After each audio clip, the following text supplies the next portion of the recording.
All right, so another video, another download I got yesterday. I told you I'll be talking to people, so whatever downloads I get for like TikTok or Instagram. So this one is like kind of a, I'm not gonna say it's annoying, or because it takes very much to annoy me sometimes now. I just let shit roll off, but I'm just observing of how all of a sudden everybody wants to be ADHD and autistic now. And I just find it so funny because like a year ago, nobody was claiming to be autistic. Nobody was claiming to have ADHD. Or if they did, well, nobody was claiming autism. Let's get that number one. But a lot of people, they were starting to understand about ADHD and like, damn, I probably always had this ADHD my whole life. But it ended up being, it worked out good for them, right? So everybody's autistic now, and they got tested for it, and they remember how they were when they were a kid, and it just all makes sense now. So I'm just like, it's so funny how everybody's autistic now and everybody's ADHD now, and I'm like, wow. And I don't claim any of those titles. I don't think other people should claim any of those titles. I believe that those are spiritual gifts. And I've said this, like I've got that download that these new babies, all these babies that are autistic, I'm like, they are highly spiritual beings. And I guess we were the precursor. A lot of us who are claiming autism and ADHD now, we've always had it since we was kids.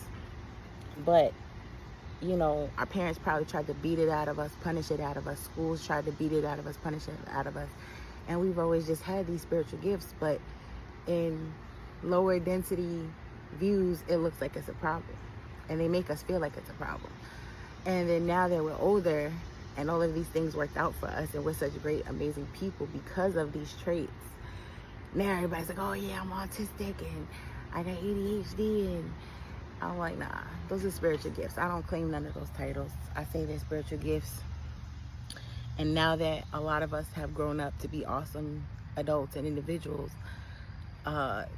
it just showed, you know, and that's the thing, like, that was the plan of the 3D realm, was to try to beat it out of us, right? Punish it out of us. Like, oh, there's something wrong with you. You're weird. You're sensitive. You're this, you're that. And all the time we balancing them with our weird quirks and things, giving them something to talk about and figure out. And meanwhile, we just doing our thing, living our life, trying to survive, trying to stay balanced in an unbalanced world with people who's unbalanced themselves. But yeah, I just thought it was funny. So anyway, then I seen a clip of one of my favorite movies, which is Encanto. So I seen this lady's perspective on Encanto, and then it goes into like the same thing. Like, she's talking about how, you know, everybody got their gifts, and you know, Maribel didn't get her gift, and come to find out later on that, you know, she was diagnosed late. And I'm like, oh my God, here we go with the diagnosis. I'm like I said, ADHD, all that stuff, whatever, spectrum and all that stuff, they're spiritual gifts. I don't claim these titles.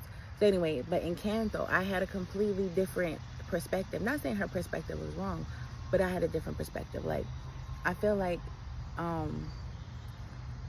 Mirabel's gift was, she was going to be the next matriarch.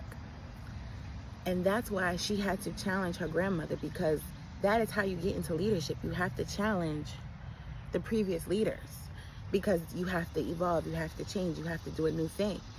She wasn't going to go into the next generation with the same mindset as her grandma, right? So that was the first thing I got. You know, she had to challenge, you know, the old way of doing things. And that's what she did. And it drove her grandmother crazy.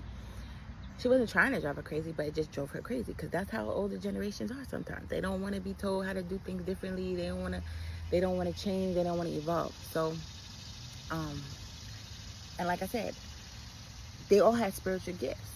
Now, who did they get these spiritual gifts from? The grandfather. The grandfather's spirit was the house. And Maribel was always communicating with the house, and the house was always communicating with her. She was being prepared for the matriarch position. She knew everybody in and out. She knew their weaknesses, their strengths. She listened to them. She made them feel seen and heard, because that's what the grandma did. Well, she wasn't making them feel seen and heard, but she knew them back, like, in and out. Or she thought she did, because like I said, she just knew they had powers and how they could help the community. But she wasn't evolving and like saying, oh, I have to look deeper into my people. You know what I'm saying? And that's what Mirabelle did, because she was going to be the matriarch of the next generation. And that's another thing, like, she has to evolve and she has to know more and has to do more, because if the family is growing, she needs to be on top of her game. You know what I'm saying? So that she couldn't get that gift from a room and all that, because she got the whole house. She didn't get the room, she got the whole house at the end of the movie. Like, that's some powerful shit. She got her name on the front doorknob to have access to every room. You know what I'm saying? Like, that's the real shit right there. And she was very humble. She wasn't trying to be the boss. And that's why I say, as far as matriarchy, like, we're not the boss, but we're the caretakers. We make sure everybody's good. We are of service of the people who are in service. You know what I'm saying? So back to the whole thing about the grandfather. The grandfather was their spiritual protection. He was the spirit of the house. Every time the grandmother was praying, she was praying to the candle. The candle was the grandfather's spirit. And Mirabelle was the one who tried to protect the candle when everything was going down. So that's what I'm saying. That's what I saw in the movie. Like, it was a passing of the torch to the next matriarch of the family. And like I said, the grandfather was the spirit. Like, that's how we have to honor our ancestors, not worship our ancestors. Honor them. Make them still feel, because they are still here, make them still feel like they're here. Treat them like they're still here, because they're here to help us in what we're doing. The spiritual gifts that we have, they're here to help us. They're here to accelerate them. They're here to teach us about the spiritual gifts. You know what I'm saying? So that's what the candle represented to me. It was more spiritual than just, magic. It was the grandfather looking out for his family, because he died trying to protect them. So he was like, you know what? I'm still going to protect them while I'm gone. I'm still going to provide for them while I'm gone. He was still helping. You know what I'm saying? He was still helping. He wasn't totally providing. He gave his children gifts so that they could provide. You know what I'm saying? So, like, I just thought, I just love Encanto. Like, that's, like, one of my favorite movies. And, that's just the perspective that I got on it. Instead of, like, making it a problem and there was all this animosity with the grandma and all this, like, no, she lost her husband. She had a trauma. And, she was just dealing with the trauma and raising her 3 kids by herself and raising the community, because her and her husband was the ones leading the community out of wherever they was at getting attacked. So she felt a different kind of pressure. But it's all about a perspective. And, like, toward the end, like, Mirabelle seen it. She seen her grandma's perspective, and then her grandmother seen Mirabelle's perspective. And, like, it reminded me of this clip of KRS-One, when he was saying that the older generation got to listen to the younger generation, and the younger generation got to listen to the older generation. And, that couldn't be more true. But just the right ones, because a lot of the old heads, they still ain't got it together. But, that's a whole nother conversation. But like I said, I just love that.